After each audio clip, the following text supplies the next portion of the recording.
Hey everybody, it's GhostCritic here again. I mean, who else would it be? It's Thursday, so there must be some comic books to review. That was the cheesiest start I've ever done. I'm sorry, I don't know what's wrong with me. Let's kick off with some comics, should we? Issue 11, Batman the Dark Knight, in search of Commissioner Gordon. First off, I'd forgotten he'd even been kidnapped. I did have to take a quick look at issue 10 to find out what had all happened, which doesn't really bode well for your book if you've forgotten what happened in the last issue. However, this was an okay read. We have our new 52 incarnation of the Scarecrow, which is quite decidedly frightening, it has to be said.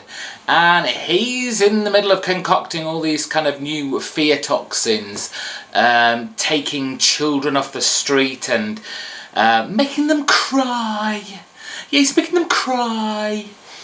And using their tears and making all these toxins.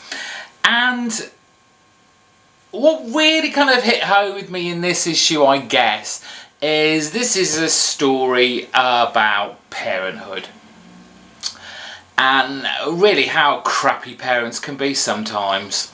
We have a backstory here. It's a kind of origin tale for the Scarecrow, and how he clearly was mentally scarred by his father in his youth. And it got to me thinking, well, yes, we've already had Gordon from the last issue when he was, you know, literally pumped full of the fear toxin, coming to the realization that, you know, he'd really ruined his kids' lives. And then there was that small kind of little scene between Damien, who was really kind of coming around a corner in being that kind of good son, really kind of opening his heart out, and Batman Bruce just kind of turned around and gone, huh? And he hadn't even been listening. And you get this, again, this theme of parenthood going through the whole of this issue too. I think what makes this better than average is the artwork. David Finch on art, some nice scary detailing of the Scarecrow. The only bit that kind of falls flat is Bruce and his new Russian girlfriend. We know Bruce doesn't do well with girlfriends. We always know that he's never going to commit to them. We know he's never going to be there when they need him, and something decidedly bad is going to happen. And also the kind of climax of this story, it's another Batman faces his kind of mental foes, the kind of psychological events of his past life that he's trying to push down so hard that are destroying him from the inside, and the fear toxin will push these to the fore. It's a little bit predictable, it's a little bit, we've read this before, but as I said, I think the artwork saves it from becoming below average. Let's see, we've got Incredible Hulk issue 11. So Banner's made a deal with Kraven to get him into this secret village of kind of these woolly monsters. So you've got Wendigos, you've got Sasquatches, abominable snowmans, and it's like a retreat for these woolly monsters. You know, I'm a bit tired of all this scaring people and pretending I might exist and I might not. I need a break from all that. Come along, we've got this secret village. We'll just kick back and rest there. But there's obviously something in this village that Banner needs, which is why he's made this deal with Kraven. It's hard really to invest anything more in this story now, given that we know the issues aren't going to last longer than, I think it was issue 15, and that's the final issue. So while it was fun, I like the new artists. I like the way they've used different artists for each of these issues, because where the Hulk has been, they have all been very different environments. So it's extra nice, I guess is the word to say, that they use different artists. In this case it's Talyik, and you do get this kind of jungle atmosphere with all the kind of earthy tones. So that was nice. But again, I mean, I'm going to get it till the end now. There's only 4 more issues, but it's kind of disappointing that this title didn't get to do anything more. Green Lantern, issue 11, The Revenge of Black Hand. It's trundling on a little bit, this, isn't it now? There's nothing happening. There seems to be a ton of things happening, but there actually isn't. It's so slow paced. Yes, Black Hand escaped from the Indigo prison planet, and he's gone away now, and his idea of revenge is that, one, he's raised his family from the dead, and decided to treat them all to Chinese. He's never got on with his family, so why this would be the first thing he does, I don't know. But his big master plan is to kill as many people as possible, and then raise them from the dead to become these kind of inhuman, zombie-like people. And that is his big revenge, his big master plan. Oh well.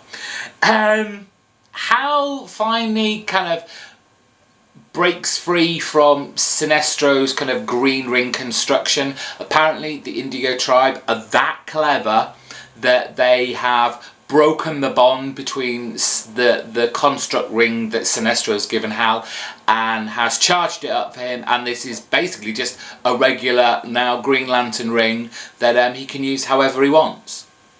Clever people, those Indigo tribe, don't you think? But at the end of the day, like I said at the start, very, very slow. Something needs to happen. There is next to no action in this issue, and it's a shame. Jeff Johns did such a great job on this title pre the 52, and it's just sad to see this going the way it is at the moment. Even the end scene where we have the opening of the Black Book, and there's this kind of vision of the future, and it shows the guy from the issue 0. I don't know whether he's going to be a new one. He's definitely going to be coming into the regular Green Lantern universe. But the guy on the front cover of the September-October issue of 0 issue of Green Lantern. So I wouldn't particularly recommend this if you're not already picking up. Certainly not a jumping on point. And if you did pick it up as a jumping on point, you would be very, very disappointed. Amazing Spider-Man 690, and I haven't really had that much good things to say about it of late, unfortunately. It's getting better, though again this isn't particularly an action-filled issue, to be fair. Yes, we have the ridiculous fight between Spider-Man and Morbius, and Spider-Man really just making a fool of himself in fighting Morbius, given why Morbius has got to this state.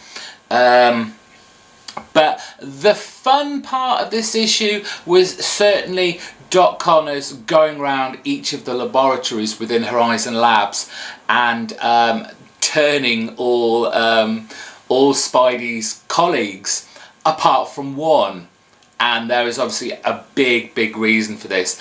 And at the end of the issue, you have this kind of a nice touch by Dan Slott that even though Doc is turning all these colleagues, I mean they're like little tiny vignettes for Doc Ock to play off these people.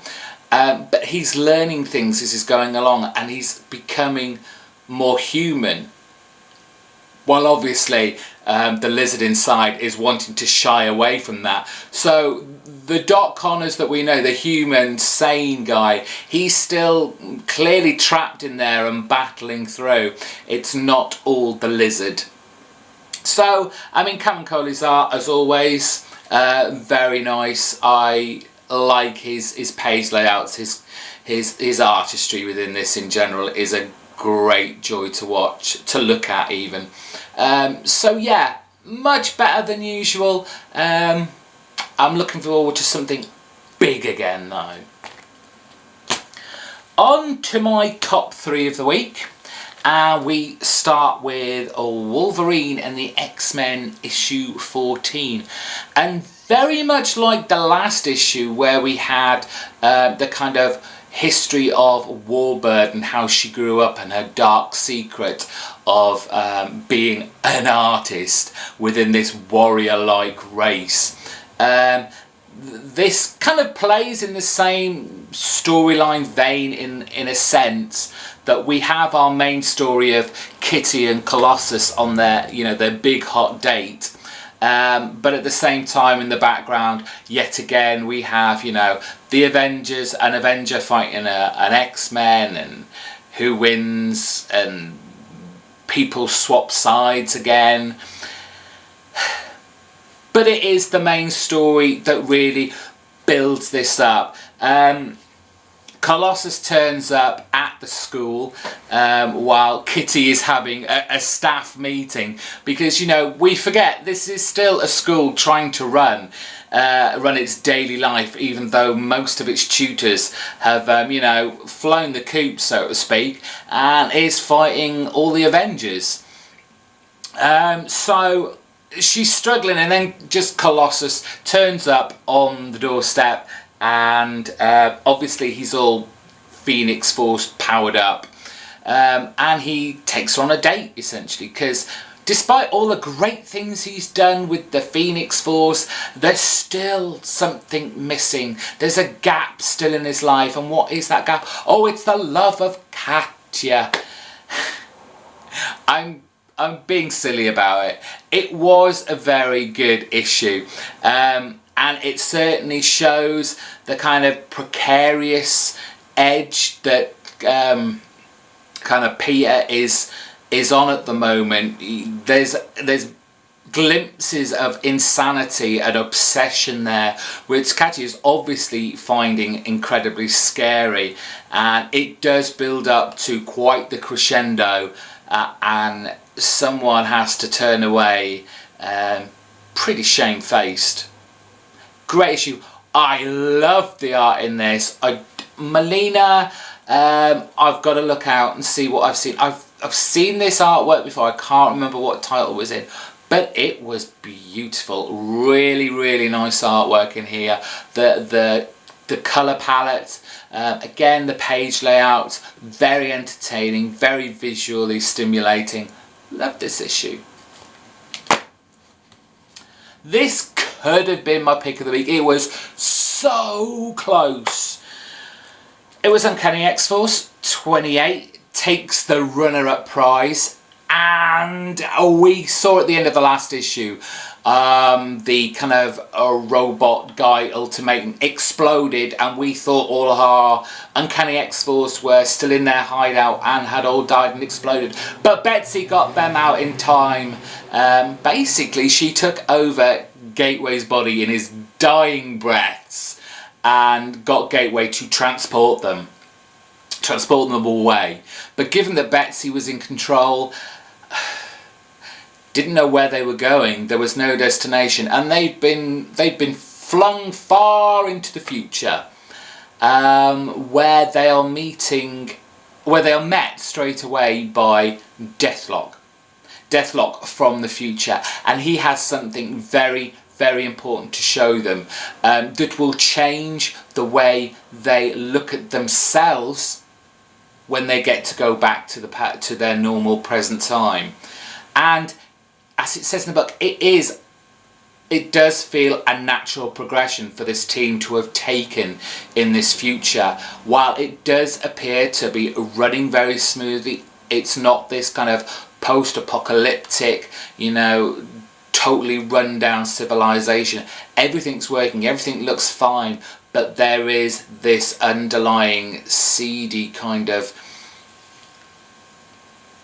area. It's interesting that we've got Cable there, we've got Frank Castle, the Punisher there, we get ourselves an older Betsy Braddock, Psylocke, and as if this team hasn't seen enough death of its team members to last them at least another year, someone else sacrifices their life for the greater good of the team, and it's just amazing. The story with the whole new evil Brotherhood of Mutants kind of thing, I thought was okay. It was keeping my interest, but I just thought this is just going to be another battle where they look as like they're going to lose, but then they're going to come back stronger and win the day. Never saw this really coming, this kind of future storyline, possible future storyline tale, but it's great stuff. If you're not picking up Uncanny X-Force, you're missing out. And finally, what could be my pick of the week? Well, I know you're on holiday, Beardo, my new shaman, Mr. Sean, but I have to say yet again, you could not have dropped this title at a worse time. It is phenomenal, and I just had a geekgasm reading this. It was, of course, Justice League Dark issue 11. This was fantastic. Oh, 2 words for you. I was actually going to talk about this in like a future vlog, probably this Sunday, because I didn't think it was going to happen so soon. 2 words, name of the greatest magician, or possible greatest magician the world will ever know. Timothy Hunter. Why I didn't see this coming when the whole Books of Magic deal got brought up, I don't know. I did read Timothy Hunter, I think it was the other day, I read on Newsarama, Timothy Hunter was coming and going to join the Justice League Dark team, and I was like so excited. I love the Books of Magic series. I love what all the writers that went into that, all the artists did with that title, and to have Timothy back in this, into our new 52 universe, woo! Anyway, more about this story. We have our team, JLA Dark, and they are properly acting like a team. It's weird because it's John Constantine in charge. He is barking the orders. He's telling the team what to do, where to go, how to do it. And it's good because we normally see John Constantine as very much the loner. He doesn't rely on anyone else. So to see him leading this team, and to be fair, leading it effectively, is really, really exciting and fun to see. What basically, you know, we've got Faust. He's managed to get himself captured on purpose so he can get within Argus. Argus holds the Black Room. The Black Room holds all these magical artifacts. Within all these magical artifacts is the key that will unlock the box, that will tell everyone where the books of magic are kept. And it's just a ride, an absolute magical ride from start to finish. There are sparks flying. Love this book. And there's almost, you know, those tastes of, oh, Jeff Lemire's popping a few things in. We've got something about a tattoo on John Constantine's arm, which kind of throws Faust.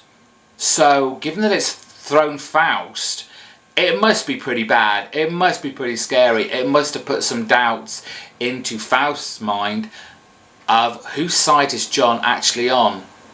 And talking about sides, we have a big double cross. Yes, one of our team isn't playing by the rules.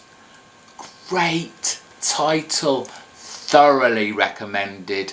And that was it for this week, my pick of the week. And thank you for joining in. Thank you for all my new subscribers that have been joining us of late. It's always great to hear more people on this channel. If again you're new now, please hit that subscribe button up there, give it a big thumbs up and put a comment down on the box below. Sorted out that nasty reply, can't reply box. Sorted that out now. I'll reply to you all. I wasn't ignoring you. Honest. Goodbye. Until next time. Have fun, guys.